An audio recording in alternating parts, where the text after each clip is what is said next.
Recording in progress. Yeah, it's the nice little warning shot. Hello, everyone. It is the dog days of summer, but the FwooshCast is back, and we are very, very happy to have Brian Flynn from Super7 with us once again. Brian, as always, thanks for joining us. Thanks, Nick. I'm excited to be here. We're getting ready. It's counting down to San Diego Comic-Con. Yeah. Yeah, I appreciate you taking the time because I know we're getting ready for the return of the most wonderful time of the year for a lot of people, I think. Wonderful time. There we go. But well, no, please. but that also has to be, you know, this has to be one of the busiest times for you as well. I mean, you've been running all around San Francisco, hitting the slides and everything, getting ready to go. How are you guys holding up with the preparation for the show? It's good. I was looking at stuff yesterday off site. We've got a new booth that we've got for San Diego, and it's just, for us, it's like, okay, next week, that's when everything's got to leave. You got to be on a truck next week. Yeah. And then it arrives in San Diego and gets delivered on Monday. We start setup on Tuesday so that we can be ready on Wednesday. So we've only got one more week. And then even though that week is packing. Yeah. And with, I mean, we've been 2 years off, and the world is still what it is. Just from a logistics standpoint, are you guys already facing new and interesting challenges as far as preparation goes? Yeah, everything's everything's just like, everything in the country for whatever reason right now is on a shortage of whatever. You need a graphic panel, we're on a shortage. You need a metal bar that goes into this system that makes it, well, you know, everything's on a shortage. Everything's last minute. It's just, you know, what was it, 2 years ago, everybody was like, oh, lumber's gone through the roof. It's like everything's like that. Oh, we need to output this graphic because this doesn't look like the way we thought it would look like. Okay, normally that's 24 to 48 hours. Now it's like, it'd be probably 5 days. It's like, okay, we have 4. Can we get it done in time? You know, it's little stuff like that, but it will all be fine, and we will all show up and we will have a great time. It's like everybody getting ready for the wedding and they're worried about all the little details. All that people remember is that people got married.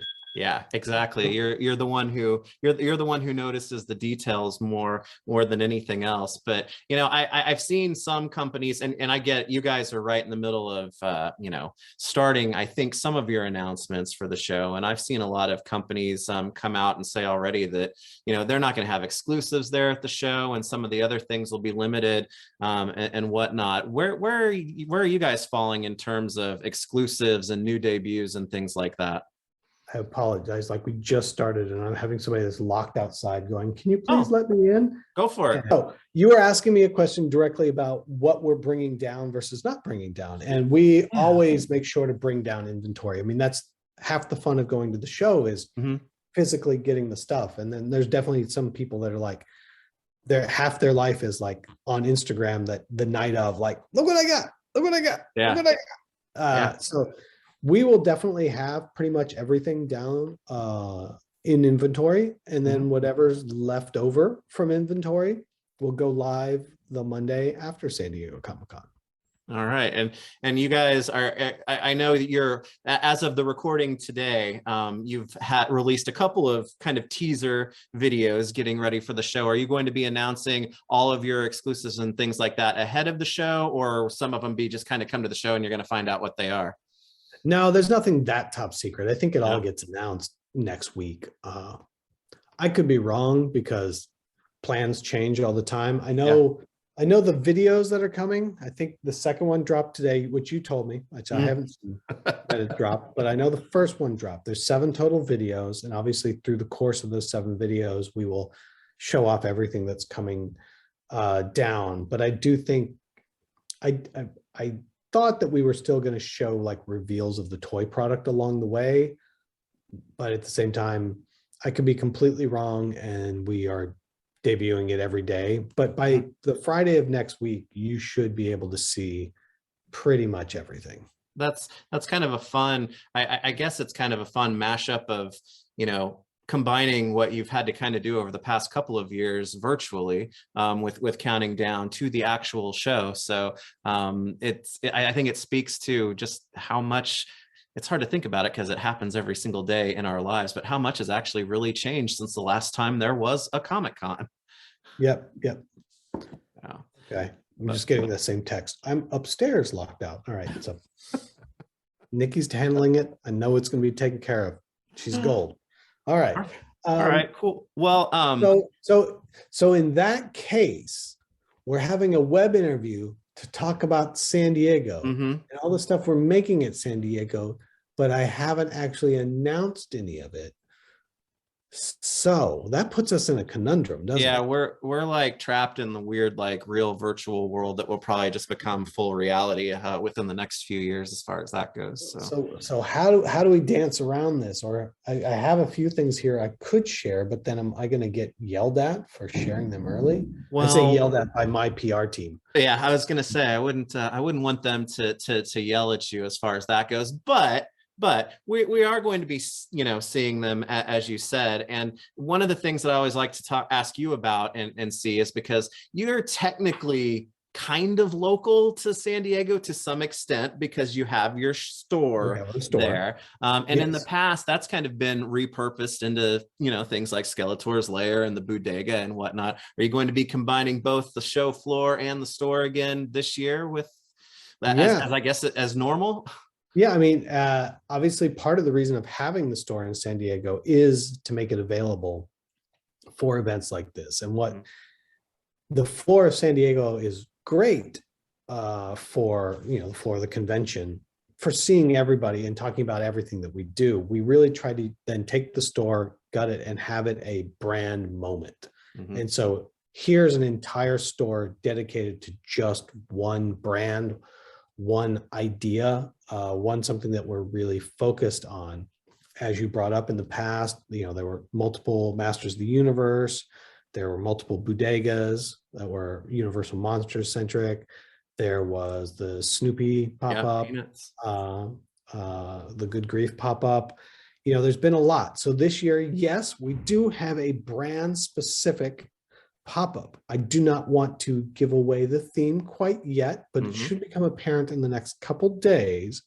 But I will tell you the license so that we can get people excited. All right.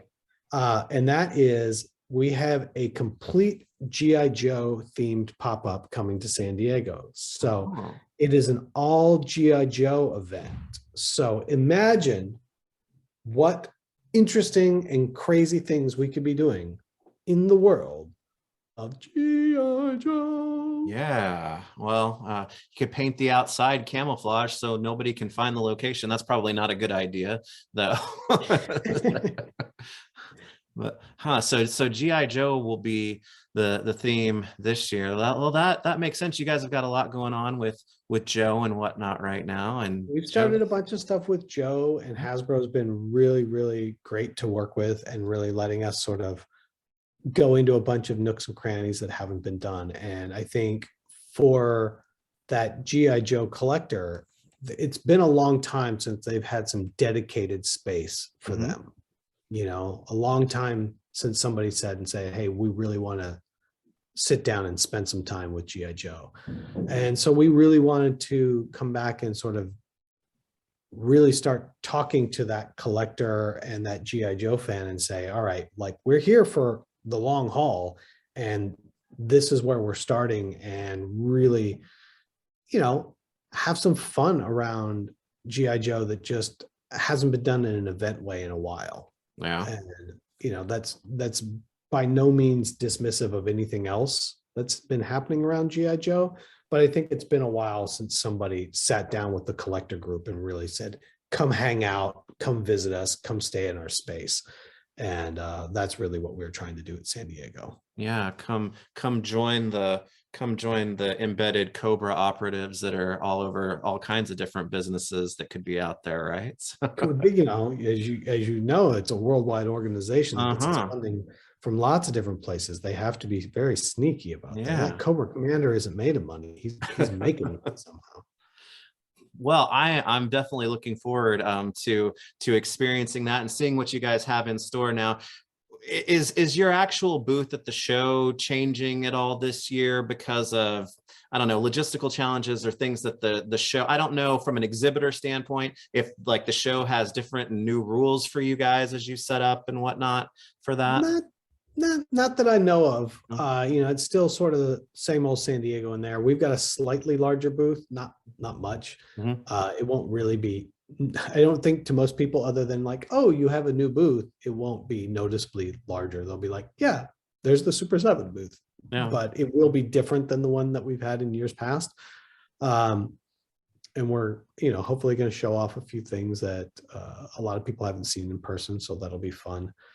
More than anything, once you get on the floor of the show, I mean, half the fun is just catching up with everybody that you haven't seen. And usually in that time, it's like you see them once a year. You see them at San Diego. Yeah. Maybe you see them also at New York, but for the most part, it's like there's people that I've only seen at San Diego for 20 years now. Yeah. And every year it's like, whoa, I haven't seen you in a year. Well, and I was going to ask you, you're obviously a longtime veteran of the show, and of course you have a business that you're bringing there. From like my side, yes, we go there to cover it, but I got to be honest with you, my favorite part is just going and seeing the people and talking with people too. What do you personally like the best about being back for an in-person show? I mean, San Diego is unique among all the other shows, and I'm not saying this to anybody out there who's like, oh, it's like the experience at San Diego is just so radically different than the experience even at a New York Comic-Con or C2E2 or any other sort of larger convention. And I think while there's the energy and the manicness of the sheer volume of people that are there, I think the other thing that's really interesting about San Diego, no one's upset to be there. Right. No one's angry that they had to show up. Yeah. Everybody is so happy to be there and is having so much fun that even when they're hungry and cranky and hot and sweaty or whatever, they're still having the time of their lives. And so in some ways you just get the best versions of everybody during San Diego. Obviously, there's a few rotten eggs, but for the most part, it's like, it's a celebration time for most everybody. And that's what I'm saying. Like you said, it's those relationships, seeing people again. And you're like, I haven't seen you and I'm having so much fun talking to you. Right. And I think for all of us right now, especially depending on where you live, like talking to adults in person is a radical concept right now. It's like I've talked to my kids a lot and I talk to relatives a lot. And there's a couple people at work that I see on a regular basis, but for the most part, I'm only talking to people like this. Talking to somebody in person is rather exciting. Like, especially, I haven't seen you in months. What's going on? Right. Now, what if I haven't seen you in years and we get to talk about this exclusive and this thing and that thing and this thing that showed up in the mail and look at what they're making over there. And did you see this comic book? It's going to be amazing. You've got me like thinking about that now that I'm gonna like subconsciously slip into like conversations about Bluey and Mickey Mouse Clubhouse that I have, with my kids. Because you're right, talking to adults and like you said, friends and people, it's been even 2 years from that experience. So I'm with you. I think approaching this show, for the things that you need to go for and what you typically go for. But I'm just looking forward to, hanging out and seeing people again. So it's going to be fun. But the other side of that, with a lot of the changes that, I think a lot of companies who are typically exhibitors or would have a vested interest in being at San Diego, people had to like change their game on the fly over the past couple of years to kind of adapt to, how do we kind of communicate or get basically the same thing out as that. do you feel that that's going to have an impact in as far as like making things feel different about the show itself, or how people are going to, you know, I don't know, even just approach being at the show? I I I don't know. That's it's still an experience. Mm-hmm.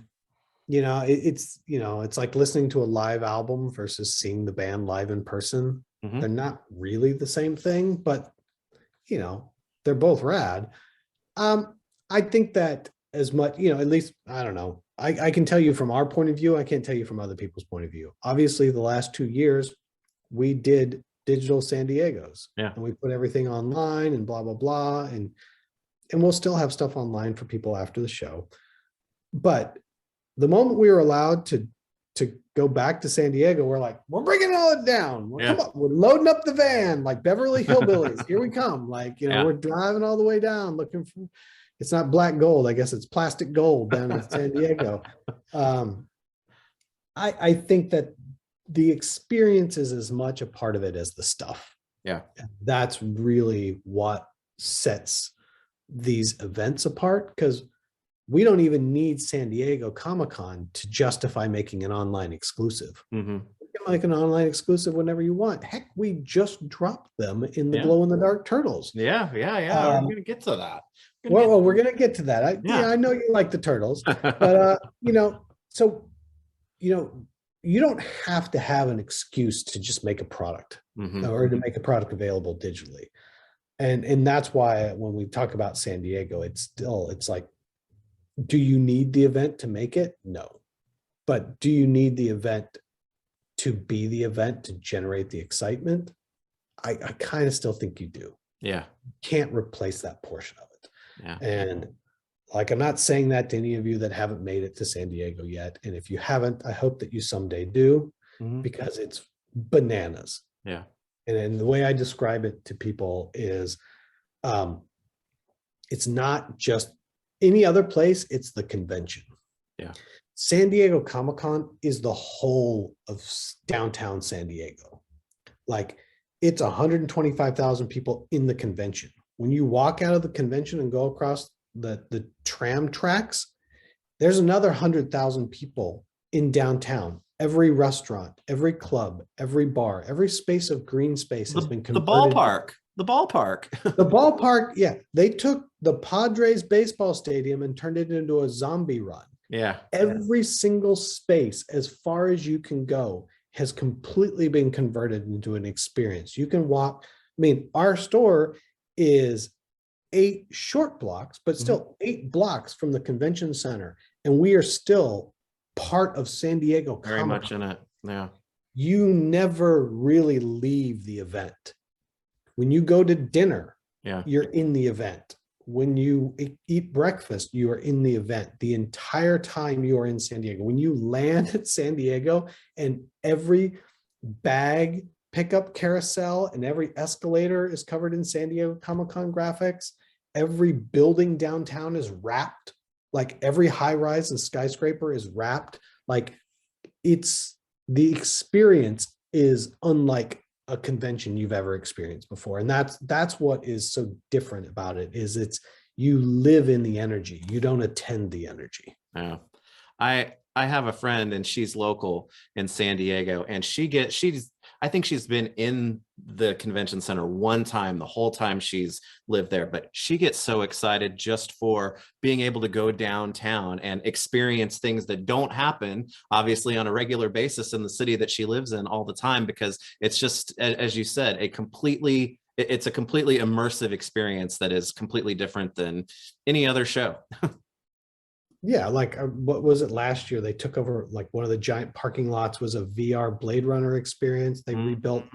I mean, Vikings wasn't even out yet, and they had the full Viking ship to go on. Like, Cartoon Network always does a bunch of crazy stuff like that. They'll have a theme park, or something like that. Yeah, I'm sure Rick and Morty will do something like, it's just, it's like the spectacle of it all is.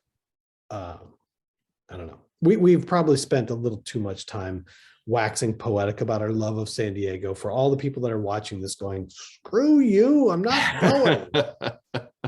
Well, yeah, I hope you're that you do right. come. But yes, absolutely. And I am very much looking forward to, attending. So gosh, it sounds weird, but I guess I will actually see you in person in a couple of weeks. That's crazy. That's crazy. We can do an in-person FwooshCast. I will literally be there for it.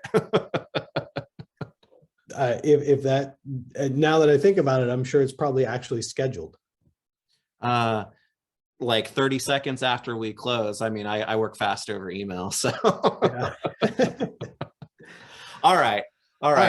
Well, San Diego coming soon. More previews this coming week of your guys' plans. I'm very much excited to see what the store is going to turn into, and it's going to be a hopeful, wonderful return to that summer normalcy that we've been needing for a while as far as the biggest convention goes. But so then to pivot, it wouldn't be one of our conversations without talking extensively about Ultimates, because that's kind of my annoying theme when I come to bother you periodically, to have some conversations. And there's a lot going right now, not only with pre-orders that you have open, but also with things that are in progress at the factory and whatnot. So I was hoping we could touch on some of this. And some things that have shipped. Yeah. Too. Yeah. I think both ThunderCats 5 shipped from the factory. Yeah. Turtles. Is it also 5? Or is it Turtles 6? Turtles 5 would be next. Yeah, Turtles 5 is on the water as well. All right. Those are out of the factory. Yeah. And then the month of August is stupid. The month of August, there's like 6 different waves leaving the factory. The month of August is going to be bonkers. Well, your handy dandy pre-order page helps keep everybody up to date on that, and it did look, as you said, like ThunderCats was running a little bit ahead of everything else. It's just been over the past couple of months, and then as soon as that ships, it's been raining ThunderCats I think my collection is more than doubled in size since April with them. Yes. So yes, it all caught up. Caught up. Yeah. So that's exciting, and we should. If we're talking about them right now, I wanted to bring this up because ThunderCats Series 6 kind of showed up briefly. And it showed up for a hot second, and then disappeared. And then they disappeared again. I believe that ThunderCats Wave 6 shows up again for real this time next week. This week. Next week. Oh, I guess it's Friday. Yeah. So it wouldn't be. All right. Well, so I believe that ThunderCats Wave 6 goes live next week. I believe there is just one image that they're waiting on an approval for. So yes, obviously it erroneously got up when it wasn't supposed to. Date issue for things to be automatic. Yeah. It was like it was up and we're like, this wonderful technology is blindsiding us. Yeah, exactly. We're too efficient. We messed up. So Wave 6 will be up. There's actually a bunch of update JPEGs I was scripting out for somebody earlier, where I was like, hey, we can tell people what's happening with ThunderCats later in the year. Because we're going to do a thing where it's like, okay, here's the rest of the year for ThunderCats. Here's the rest of the year for Turtles. So you know what to expect. Oh, excellent. So it's like, yeah, Wave 5 is already shipped. Wave 6 goes up ideally next week. There's a question mark on what might happen.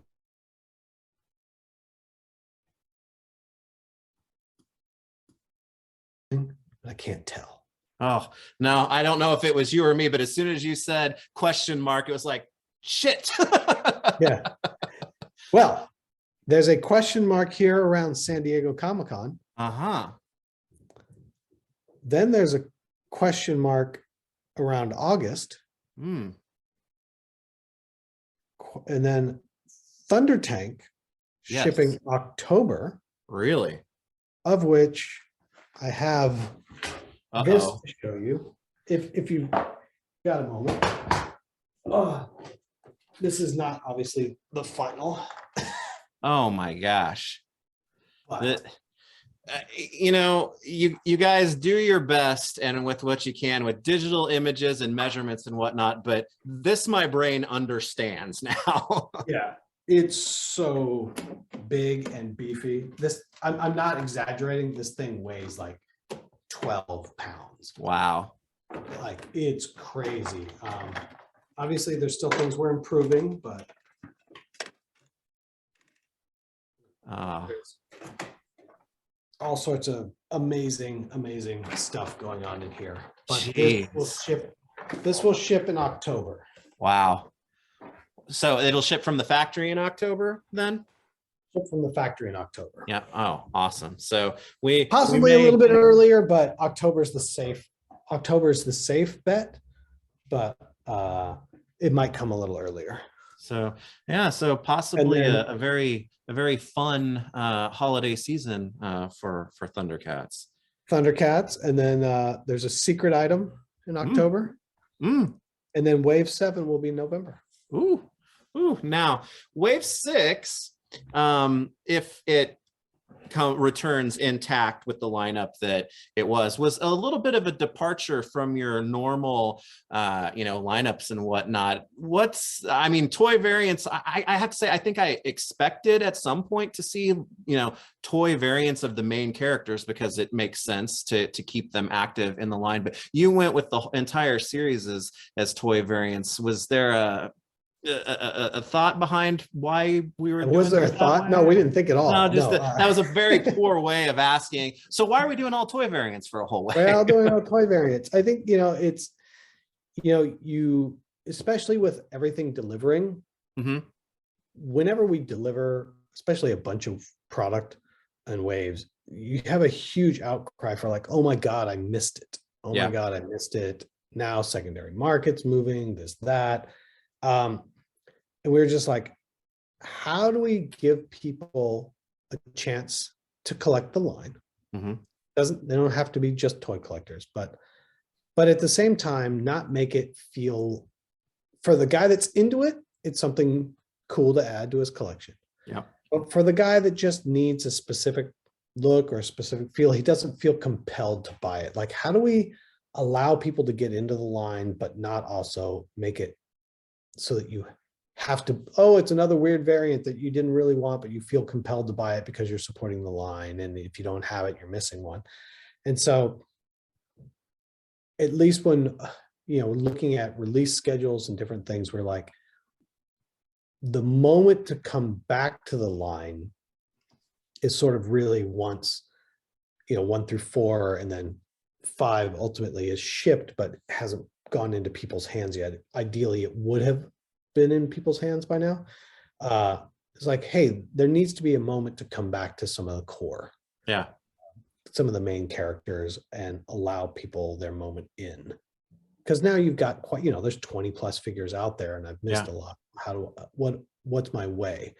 Sort of like, I hate to say it, but back in the old days, it was like, if you talk about masters, people like, there's no Skeletor on the shelf, there's no He-Man, like, where's that? So we're like, okay, how do we bring it back out in front of people, but also make it fun?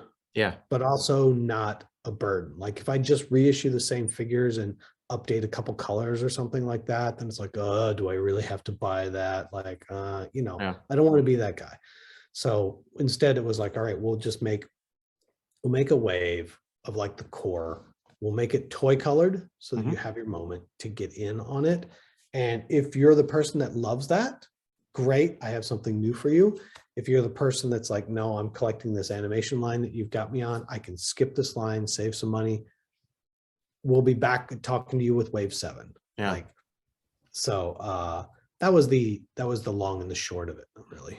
Well, I was talking to my pal Pixel Dan. You might know P. Danny. Yeah. And did you pay for that? Yeah. Well, it was, Ultimates is, something for people who are specifically into a property or whatnot. But because, things kind of scale with each other, even if you're not really super into a property, it's easy to be able to grab, somebody like Lion-O and Mumra and say, hey, here's the big hero and the big bad guy from this and integrate them into a larger collection. And a series like this gives someone who may not be, you know, getting every single Thundercat ever created, an opportunity to get those two iconic characters just like they remember them, but updated to, you know, modern sophistication, I guess. Yeah, I mean, that's the exact same point on the Toxic Crusader line, you know, and it's like, okay, we're expanding that line. Here is Junkyard and Radiation Ranger, but at the same time, Toxie was made a couple of years back. And I mean, yes, we made the Red Rage Toxie, but he's not a cartoon Toxie. The cartoon Toxie we made like 4 years ago. Like, how do you, same thing, like, let's make cartoon Toxie available again, but it can't be the same thing. So if there's a guy that wants it, it's different. But if there's a guy that hasn't gotten into it, if I want Junkyard and Radiation Ranger, but I've got to go pay $200 for an original cartoon Toxie, that's not fun anymore. Yeah. So same thing. It's like, here's our twist on him to make him real cartoon with the new head sculpts and some of the other things on him. And it's like, okay, if you have the original Toxie, you don't need this Toxie. If you want it, great. But if you didn't have a chance to get Toxie, you can still get Toxie and play with the line. And there are a lot of people that collect our line, like, boom, I'm into ThunderCats, I got them all. Yep. But there's also a lot of people that it's like, I bought the 4 Turtles, I bought Baxter Stockman, and I bought Muckman and Joe Eyeball. Yeah. Like, I don't need Foot Soldiers, I don't need Casey Jones, I don't need April O'Neil. But next to them, I have Lion-O and Mumra, like you said, and I've got a Voltron and an Optimus. And I collect this scale of figures that all work together across the properties in the characters that resonate to me. Right. You know, and so same thing, like going back to ThunderCats 6, it was, how do we make it so that you can buy a Lion-O, but you don't feel compelled if you're that completist. So it's that fine line. But for the record, so everybody knows, Wave 7 is animation accurate, all new, all exciting, all the time. Well, exciting for sure. Well, that I appreciate the, you know, I guess just the background on that, and it makes a lot of sense. So looking forward to ThunderCats 6, but then obviously 7. But I can't let us skate away from the Toxic Crusaders just yet, because I'm a total homer for TMNT, ThunderCats, Silverhawks, all this stuff. But I've got to say, of all the announcements that have rolled out over the past couple of months, I think Toxic Crusaders was probably the one that like made me the happiest, because are we doing this now? Are we doing this now? Yeah, are we doing this? Like, it took us a long time to get there. I kept telling people it's coming. You know, there's a couple of people like, when are we ever going to get these? And it's like, just, you know, we're going to get there. We're going to get there. No, we are going to make some more. Yeah. It's not going to be at the pace of something like a ThunderCats or Silverhawks, but we are definitely going to come back in. Cutting down to just 2 figures was, you know, a verbal fist fight in the office about who gets where. Like, same thing. Like, you didn't do Headbanger, you didn't do, you know, why am I blanking on the guy? Bones. I was gonna say Bonehead is my guy. Bonehead, there you go. But I gotta tell you, that Junkyard is probably he's a thing of beauty, man. It's so funny because with Junkyard, there's definitely a couple people in the office who are like, that tongue is just gross. Yeah. Yes, it is. That's Toxic Crusaders. Yeah. No, but it's the same thing. It's like, you know, Bonehead, Headbanger, you know, they're, you know, Major Disaster. I mean, we didn't even make Dr. Killumoff. Major Disaster's so rad. Yeah. Like, he's kind of got a bit of a Swamp Thing vibe to him. You know, they're all rad. We're going to get there. It's just not going to be quite at the same pace as some of these other licenses. So it'll be a hot minute, but you'll get some more.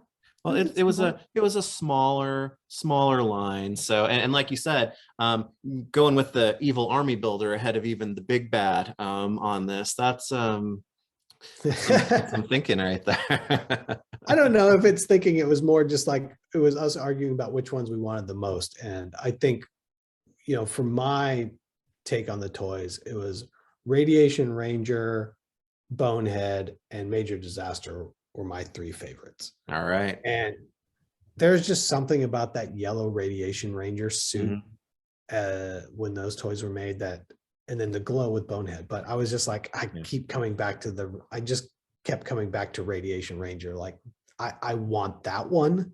And then Josh was very much just like, no. There's not a whole lot of discussion about the other one that we're making. We're making Junkyard. Yeah. And that is what we're getting. And it's like, all right. So I grabbed that one. He grabbed that one. But there's a lot more room. There's a lot more room and a lot more characters to be made, clearly. Yeah. Well, that's definitely exciting. It's like they went right in with my Ninja Turtles when I was a kid, and same thing's going to happen, right with these. So I'm very excited because that original Toxie, I still think he's still one of probably at least top 5 Ultimates figures ever for me. So I feel bad when I see people, oh, I missed him. I don't feel bad enough to give him mine, but it's like everybody needs a chance to get him as well. So I think this is a really solid wave, and I'm tremendously excited about these going forward, even if it's going to be spaced out a little bit more. It'll be spaced out a little bit more, and it'll probably be waves in 2 or 3 at a time instead of 4, only because I think it's like same thing. It's like pacing it out. Yeah, absolutely.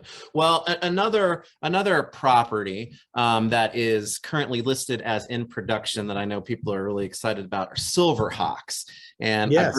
I bring them up because I'm seeing, a lot of people they're ready. Are we going to be seeing that paint deco sometime soon? If they quit painting it on stuff I can't show you, that would be great. As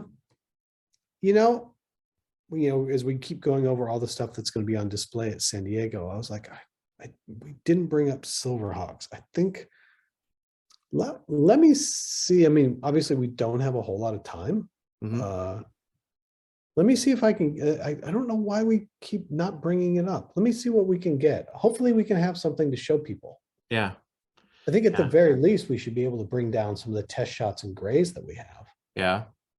I mean, have I shown test shots of that stuff with you before? I think you showed like a really early Monstar with your arm. I think that was because I know there's a bunch right over there. I'm wondering if I should just grab a couple things real quick. Should I just grab a couple? You're like, I'll take it. I'll take it. Yeah, I can stop and take a drink, and we'll wait. Just as an example, excellent. So obviously these are 2 different sets of arms that are swapped in here. This is a different set than this. But for point of reference for everybody, if I can. Oh, yes. This is a really early one. That looks like the one that you showed off. Yeah. Oh man. Just scale, like we're touching toes here. Yeah. Biggest Ultimates yet. It's gigantic. There was actually 2 in there. There was a gray one too, and I was like, which one do I grab? I was like, purple looks cooler.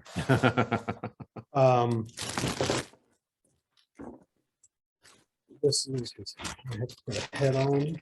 Let's see. But then same thing, also gigantic. Oh yeah.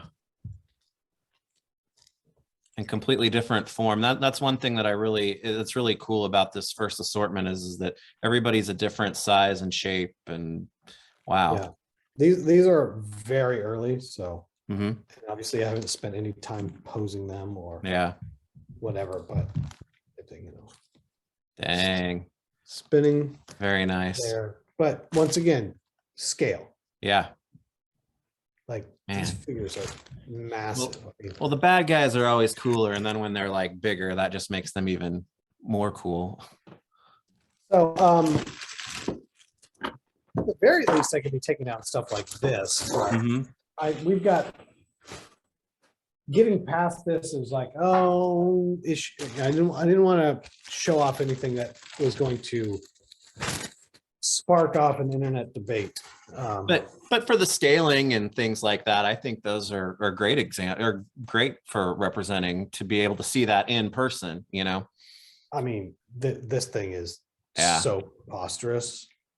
Like, it's like, who does that? Yeah, Mumra's standing on the shelf right now, acting like he's all big, and I'd say his time's a little limited with that. Him and Mumra is gigantic, but this guy is even bigger. Yeah. So anyways, Silverhawks. Sorry, I can't show you. Is getting the paint just right part of the time that it's taking for it? It's part of it, and part of it is just, you know, it's really tightening up all the engineering. It's just some projects just seem to go well, and some projects just seem to take forever. And for whatever reason, Silverhawks right now is taking forever. You know, it's sort of like, you know, same thing like ThunderCats 5, whoop, whoop, no problem. Yeah, they like jumped ahead of a bunch of. They did. And unfortunately, like I said, the paint stuff, I know they keep sending me paint samples not on Silverhawks because they want a bigger area. So they keep sending it on parts of other toys. So it's like, here's the paint, but on a toy I can't show you. Yeah, gotcha. Okay. For an oversimplification, it's like it's painted on a Mickey Mouse, and it's like, but it's a Mickey Mouse we haven't released yet or told anybody about, so I can't say anything about it. And well, now my brain's going to Mickey Mouse Silverhawks mashup. But it's not a Mickey Mouse. It's not. I'm just using it as an example. Okay. Well, it's the just seeing the scaling and things, and that, you know, it's taking the time that it needs for them to be, you know, everything that they ought to be. I appreciate that update. And I know we talked about, you know, G.I. Joe being a part of your presence, but Joe's are also listed as being, you know, very much in production right now. How are they coming along? Well, they were supposed to already be in everybody's hands. They're gonna ship the beginning of August. Same sort of thing, taking longer than we expected on the engineering side, but once the engineering is done, it goes downstream to wave 2 and wave 3. You know? So you would think that you wouldn't have to re-engineer everything every single time, but you always do. You always end up having to. But it will be shipping first week of August, or first week, but early August, maybe second week. But they're very, very close, and you never know what'll show up at the secret G.I. Joe event. No idea. No idea. Yeah.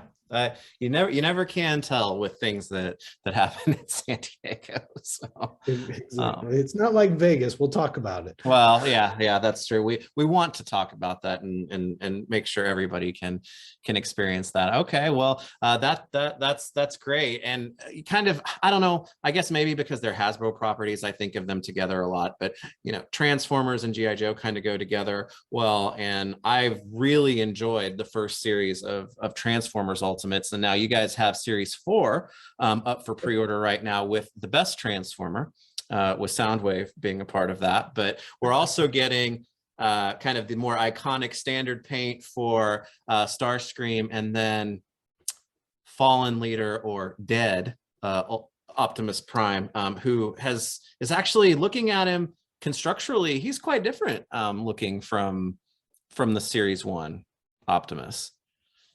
Yeah, there's a bunch of updated tooling in there. It's not just a repaint. Like there's a lot of updated tooling in there. And, you know, that's my favorite of the wave, just because he's jacked.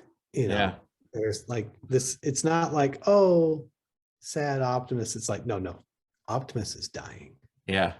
You know, the big cut across the center and everything. Yeah, this is just, it's iconic moment. I really like that figure. It turned out really, really well. The paint on it's really, really great. Yeah. It's a lot of fun. But yes, Transformers. This is a 3-part wave. Yeah. Transformers 5 is 4, I believe. Is it? Okay. Was this just a matter of three were ready, or was it planned to be a 3? It just sort of, after a while, it ties into what you'll see in the next wave.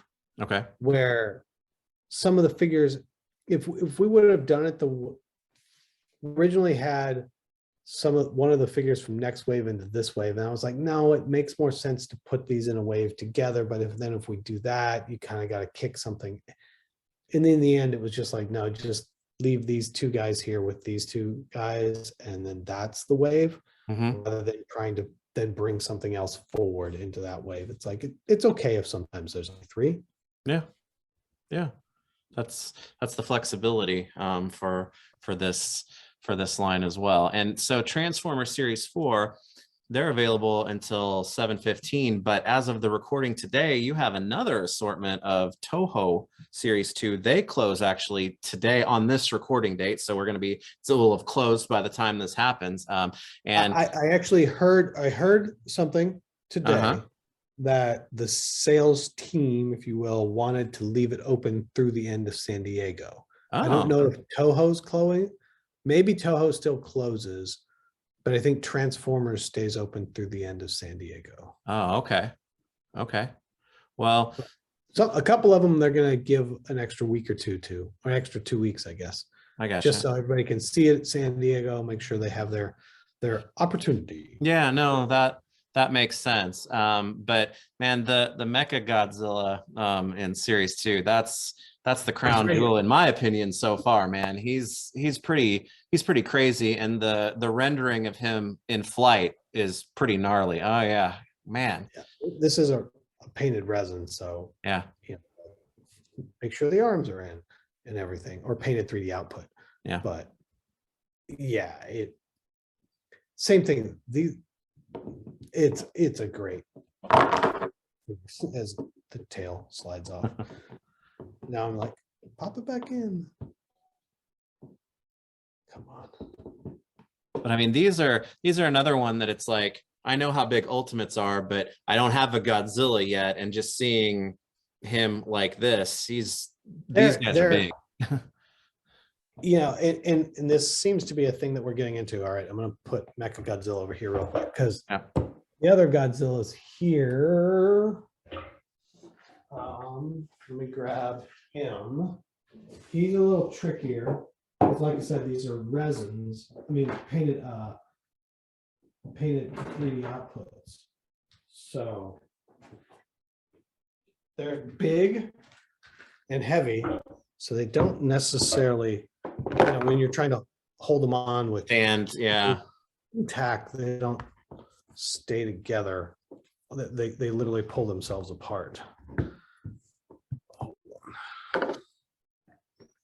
And just even that the painted deco on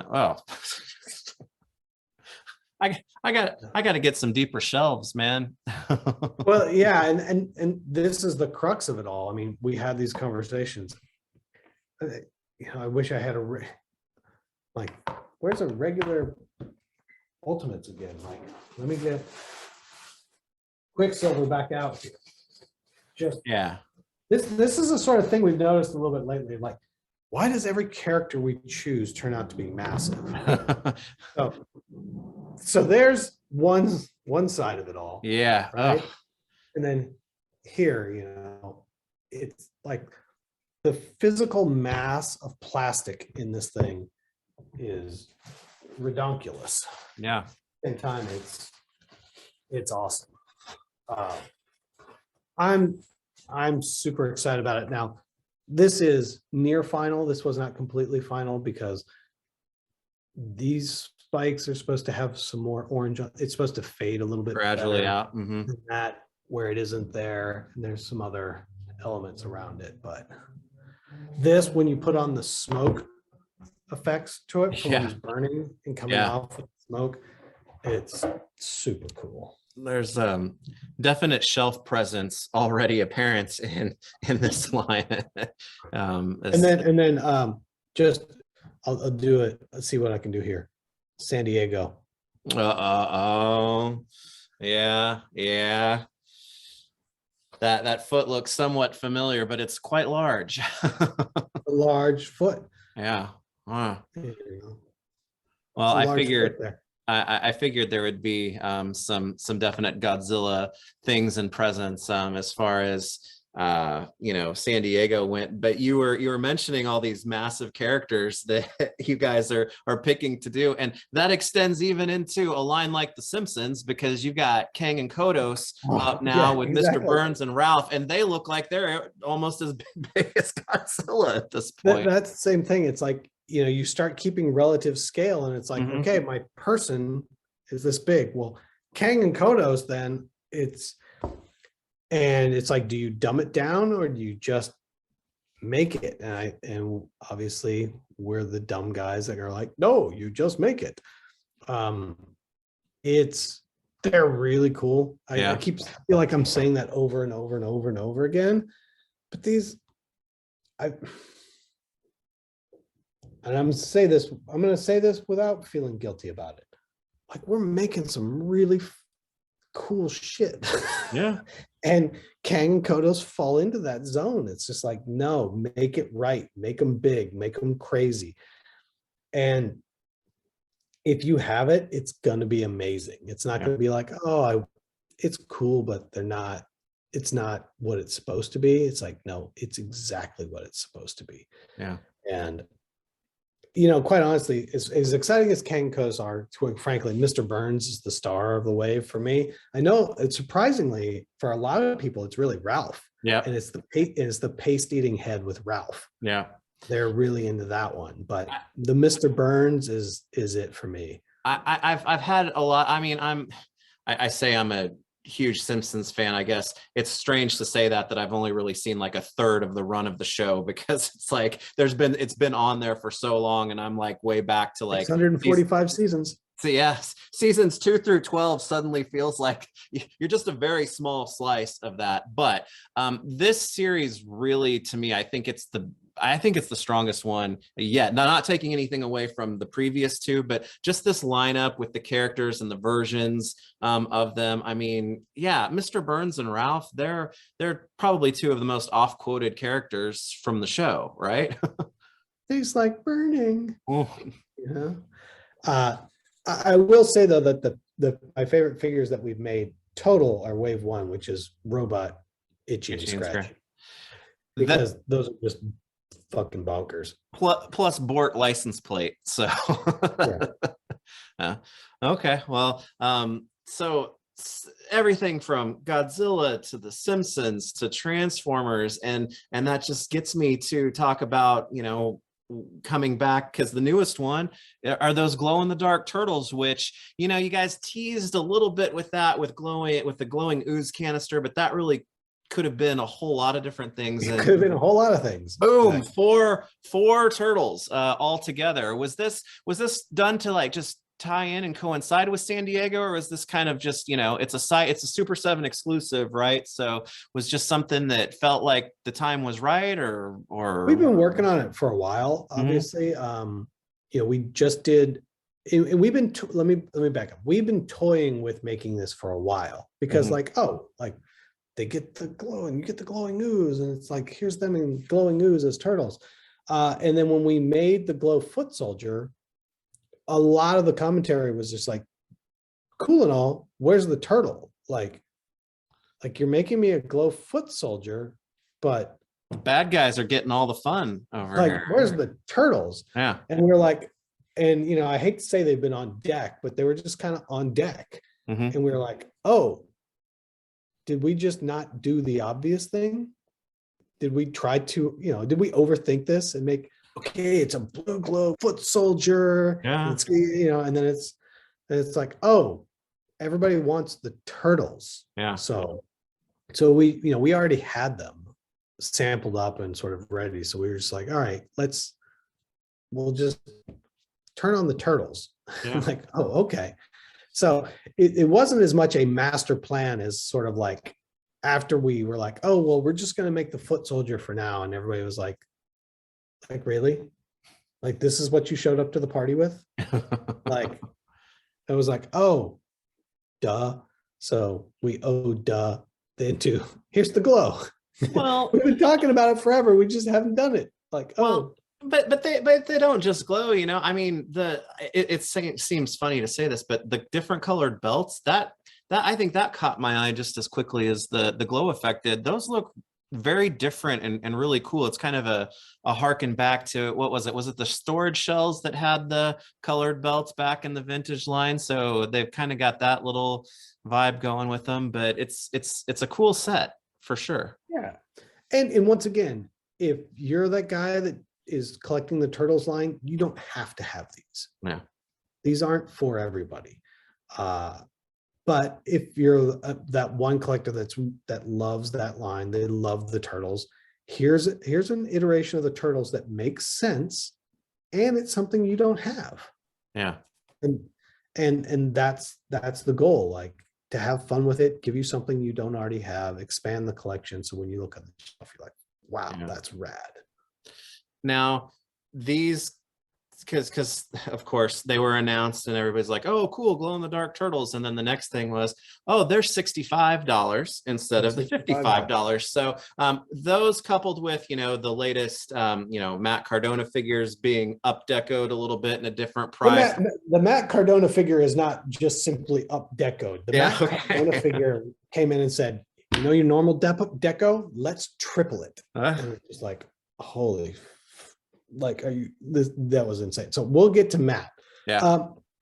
You're going to see, not from us, but I mean, you'll see it from us, but you'll see it from everybody. Like, so when you buy glow, you buy the powder, the pigment that goes inside and then is mixed into the plastics. It gets melted. So it's a two-step process of how they then get that into plastic that then can be melted into the toys.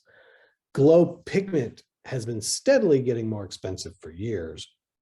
Not crazy, but it's like standard glow is one price, blue glow is like double that price, red glow, orange glow, pink glow, stuff like that gets ridiculous. Yeah. But in the last 6 months or so, like everything else, like all of a sudden glow pigment went, and I'm not going to use, I don't remember the number off the top of my head, but say it cost me $1 to get enough glow pigment to put into a figure. That glow pigment went from $1 to $5. Oof. It wasn't a thing where it was like, oh, it's a little bit extra. It's like, holy shit! Like we had to have meetings about this. Like, it's stupid how much more, and it's just the glow pigment. If I said no, make it translucent, all that price goes away, no problem. Yeah. Huh. But it's the glow pigment. And I tried to jump on to Instagram and sort of comment around about it. Yeah, I saw that. Yeah. And I think you'll see it from other retailers.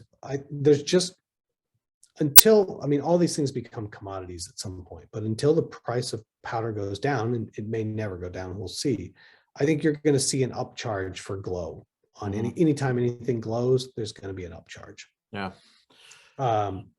Luckily for us, we've got a couple projects that were already in the works where you lock in pricing and buy pigment or plastic ahead of time. But I mean, literally, for those just wondering, every single time we buy or we send a PO into the factory to make a toy, it gets requoted based on the cost of plastic at that moment. Right. Like literally like a commodity, ABS or PVC or nylon or any of this other stuff. It's like, what does that commodity sell for today? Yeah. Vinyl went through the roof and is still a high during COVID because people used it to make PPE. So all of a sudden, if you were making vinyl parts or a vinyl figure, your price tripled. just because of material cost. Yeah. So all of this stuff becomes like, it's the old trading places, like they're on pork belly futures, right? Yeah. Yeah. It's literally the same thing with this stuff. Like, I mean, I used to always hear all those stories where people would talk about RAM, when you would buy like RAM for your computer. Yeah. Like RAM was literally a commodity with daily price fluctuations. Raw materials in China have really become that way. And in this case, glow pigment is one of those commodities that for whatever reason has skyrocketed, and there's no rhyme or reason to why. Yeah. It just is. And sort of it's a weird thing. So we literally were like, we have to upcharge for glow. Yeah. And what's crazy about it is, if we had put this onto a new figure where we're also absorbing a lot of the tooling, we probably should have upcharged it to 75. But because we were reusing the turtle stuff, it was only 65. Wow. The whole thing is stupid. Like it's frustrating. And I feel like every time I'm on these calls, I'm having to justify why prices are what they are, but no different than, I mean, what did I hear about it the other day? Like the government of Sri Lanka went bankrupt yesterday. COVID infrastructure, that's what we're seeing now with inflation, is COVID and infrastructure that we dealt with for the past 24 months coming to roost, along with the war in Ukraine and everything else. Like all those seemingly butterfly strands of interconnectedness around the globe are all coming to roost. I mean, I don't know where inflation technically is now, but earlier, like a month ago, it was what, 7% for the year? Well, that means if you're buying a $50 toy, next year it should be $53.50 for the same toy. Or in a case like us, we'll see where it ends, but it's getting close to 10%.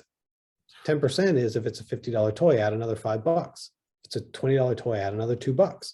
Wow. Like that's just straight inflation, not gouging. And it's everywhere. And it's right now, I think the whole world is just up and down, and especially when you're dealing with manufacturing. It's like literally the conversations that we have with the factory are like, material's too expensive today, I'm going to try again tomorrow. And then they'll buy, I don't know, have you ever heard about, I don't know if you ever dealt with like large scale printers, magazine printers, direct mail, where they buy paper in bulk ahead of time, sometimes up to a year in advance before they even print, because they can lock in better pricing. It's literally getting to be like that with raw material for injection in China, where they're like, I'll have these conversations with the factory and they're like, hey, can you tell me what the next couple projects are? Because we just got a really low quote on plastic and we want to lock in like 2 months worth of inventory. And we're going to buy it now, even though we don't even know which figures we're making yet. Well, and that's from a consumer standpoint, new things are announced and people are like, okay, is this going to be what it was yesterday and whatnot? But how has on your side of it, having to maybe start to think about it that way, does that, that's got to impact business plans and things like that as far as scheduling and whatnot goes. Is this something that you are adapting to be like the new way of doing business, or just are we still feeling like this is a sign just because of the times at the moment? My guess is the next 2 years are probably going to be like this. I feel like we're really only starting here in the last 6 months and I can say this from a lot of different vantage points, really feeling the effects that the prior 18 to 24 months had. And you're like, oh, I'm hearing about it here and there, but I'm not really seeing it in my business. Not really seeing it here, aside from, immediate things like shipping costs going through the roof, or not being able to go to the factory, or things taking longer. Those were all very literal. Those were all one-to-one. Right. The effect of glow pigment or effect of plastic costs, or those are things, you know, on top of inflation. Those are things that I think we're just seeing now. I mean, it's, when people talk about gas prices right now, and they're like, well, it's because gas is $120 or 105 a barrel or whatever. And it was like, yeah, but 3 years ago it was 105 a barrel and it was $3 at the pump. Yeah. Like, what's going on? Like, something else is happening there. And so I feel like there's just a lot of uncertainty, and, you know, like shipping containers we've talked about before. Shipping containers used to cost me $4 to $5 grand, 4,500, 4,800 was usually the normal. And it was here in 28 days. You know, at its peak, we were paying $24,000. Oh, But that's just nothing but straight gouging. That's price gouging. yeah. Now, shipping containers have come down, but they're still not all the way down. Like, they're still, I think the last ones we got were 10 to 12. Yeah. So they're still triple what they used to be, but they're not 6x. But it's not like they're coming down because people want those prices to come down. They're slowly coming down because, you know, it was an instant gouge. Who's going to pay me the most money? Like, so I think a lot of the demarcation that we're talking about here, when you say, okay, what's the new normal for pricing? Depends. Like, we've had so many years where inflation was, you know, 1-2%, that it's negligible. You don't see it. Right. You know, when it's, you know, if it's 7% this year and 5% next year and 5% the year after that, you know, and compounding, you know, that'll be 18, 19%. That's going to change the pricing of everything that we make. And it's not like it's still, you're not going to see those same moves happen overseas. Like, Right.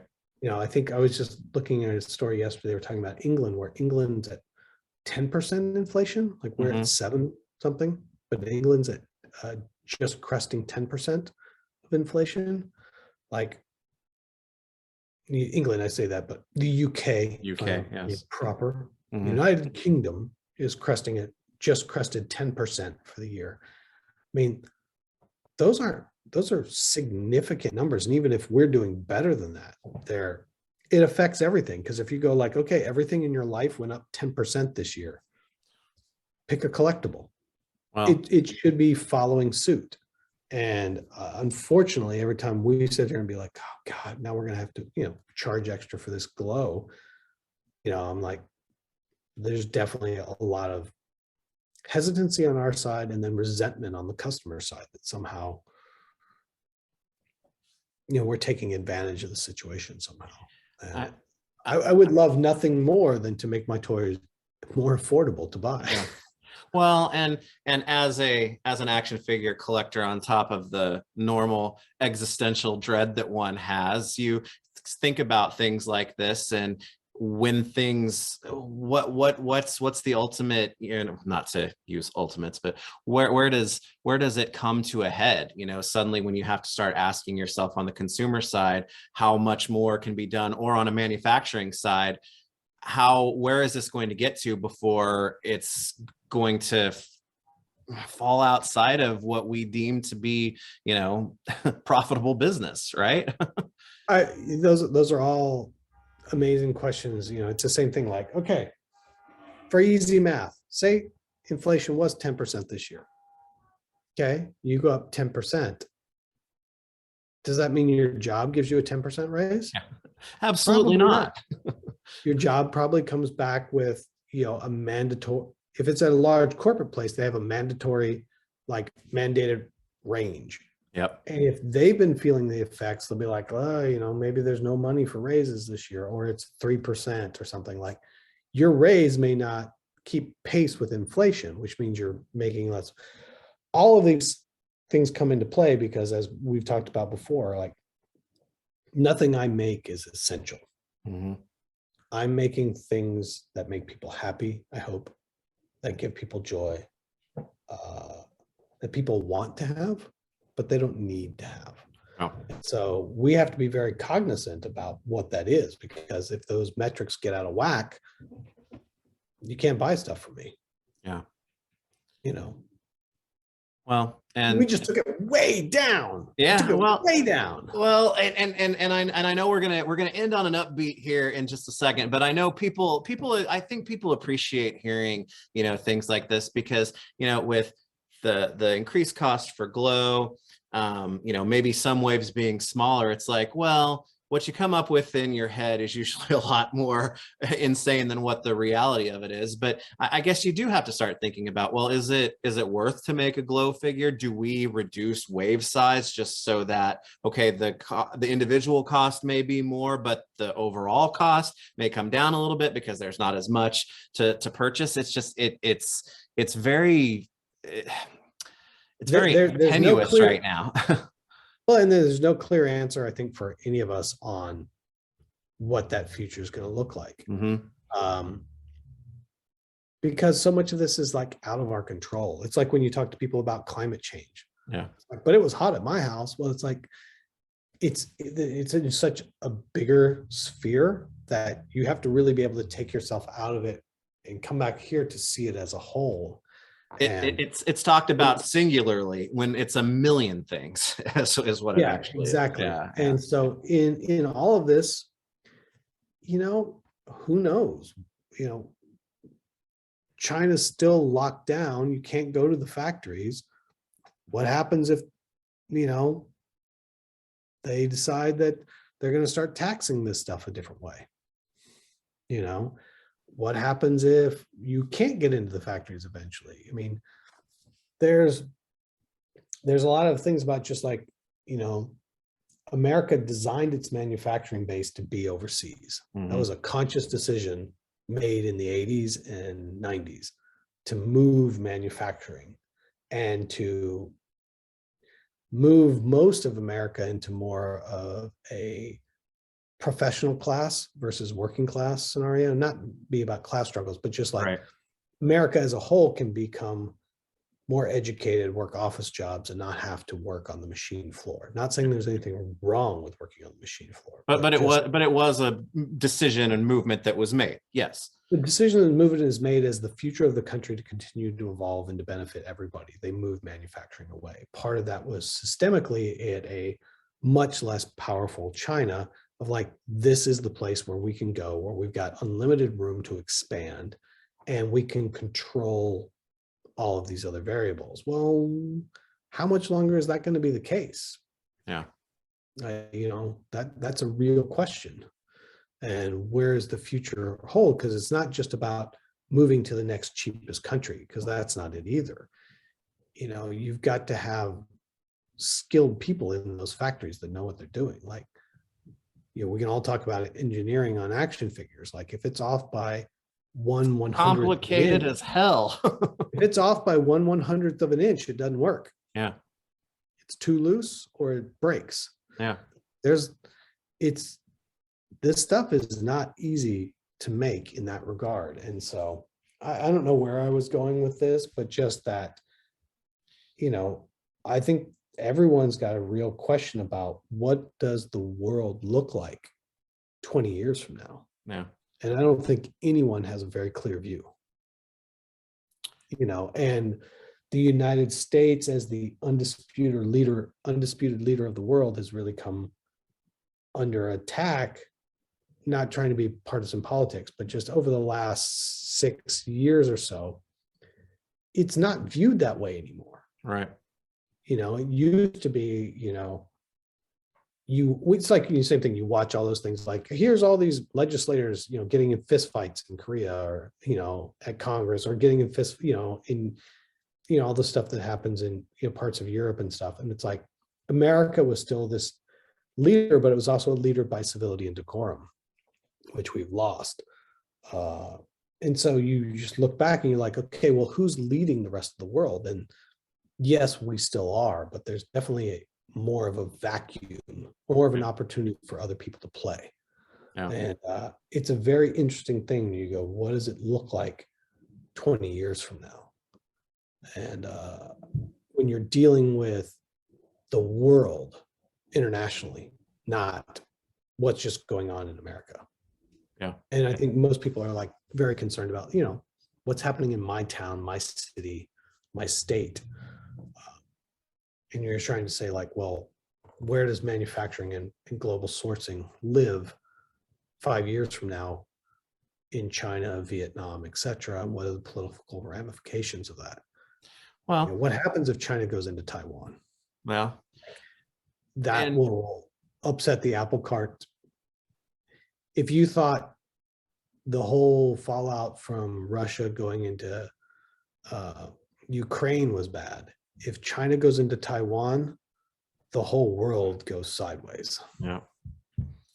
And you said specifically that you don't make things that are essential, but when you're talking about this world that we're living in, it sounds silly, but damn it, getting my glow in the dark turtles is a part of how I get through the damn day, because it is something that I want and appreciate and keep that importance there. But even the thing that you say, oh, this is to make me feel good because it's my hobby and it's something that's cool, there's so much behind it, and I appreciate your willingness to talk about that, because I just think it's something that a lot of people don't stop and consider simply because it's their hobby, it's what makes them happy. But there's a lot that goes on, just like anything else, when it comes to that.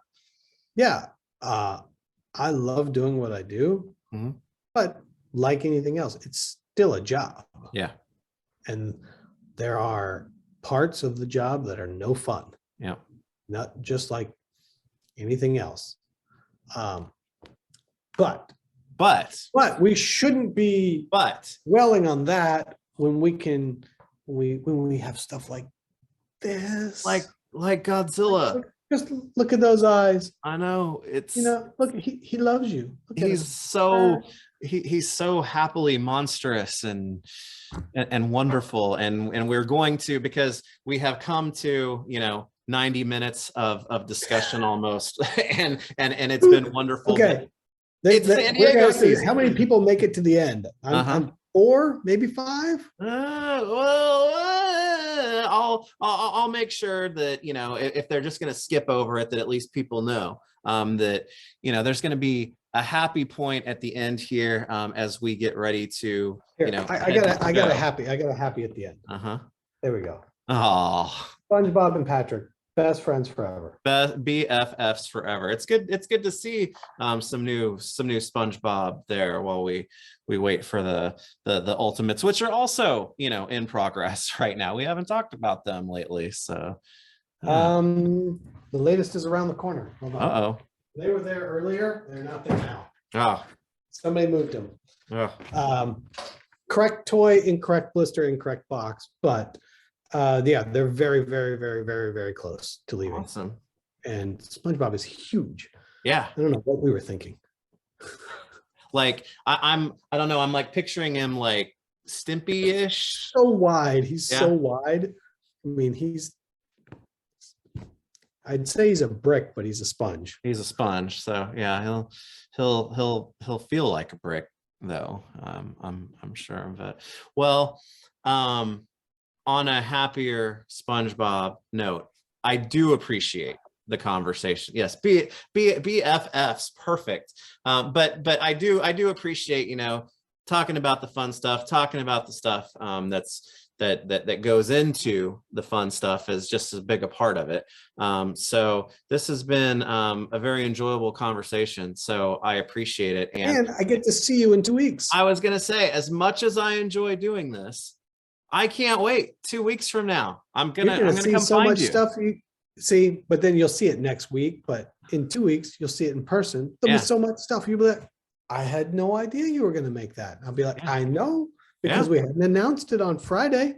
You had to wait till Monday. We had to wait till Monday or Tuesday. So yeah, so I think this will probably go up on Monday or Tuesday. So maybe one of those things will be out ahead of this going up. So it'll be a time traveling experience. But as always, thanks for getting on and joining us. I know especially right now it's busy, but it's much appreciated. And we're going to catch up again at the show, and then trust me, this is way better than most of the meetings that I'm in right now. Like, no, I'm sure we'll talk about whatever you like. Yeah. All right. Well, we'll talk about